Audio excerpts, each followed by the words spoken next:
امن کے لیے آج ایک بڑا دن ہے۔ امریکی صدر ڈونلڈ ٹرمپ نے سماجی رابطے کی ویب سائٹ جو کہ ٹروتھ سوشل ہے ان کا، اس پہ لکھا ہے کہ امریکہ آبنائے ہرمز میں ٹریفک کھولنے میں مدد کرے گا، بہت سارے مثبت اقدامات ہوں گے، ایران تعمیر نو کا عمل شروع کر سکتا ہے، یہ مشرق وسطیٰ کا سنہری دور ہو سکتا ہے۔ تو ڈونلڈ ٹرمپ کا ٹروتھ سوشل پر ایک اور پیغام سامنے آیا ہے۔ عالمی امن کے لیے آج ایک بڑا دن ہے اور ڈونلڈ ٹرمپ یہ لکھتے ہیں کہ امریکہ آبنائے ہرمز میں ٹریفک کھولنے میں مدد کرے گا، بہت سارے مثبت اقدامات ہوں گے، ایران تعمیر نو کا عمل شروع کر سکتا ہے، یہ مشرق وسطیٰ کا سنہری دور ہو سکتا ہے۔ تو وہ ڈونلڈ ٹرمپ جو کہ کل تک ایران کی سیولائزیشن اریز کرنے کی بات کر رہے تھے، آج ان کا ٹروتھ سوشل پر ایک خوشائند اور ایک پازیٹیو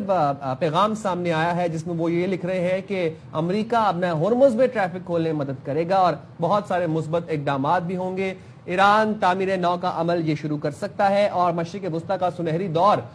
ہو سکتا ہے اب سے جو موونگ فارورڈ جو دور شروع ہوگا۔ تو دیکھیں اس جنگ نے بہت کچھ، اس سے ٹیک اوے بہت ہے،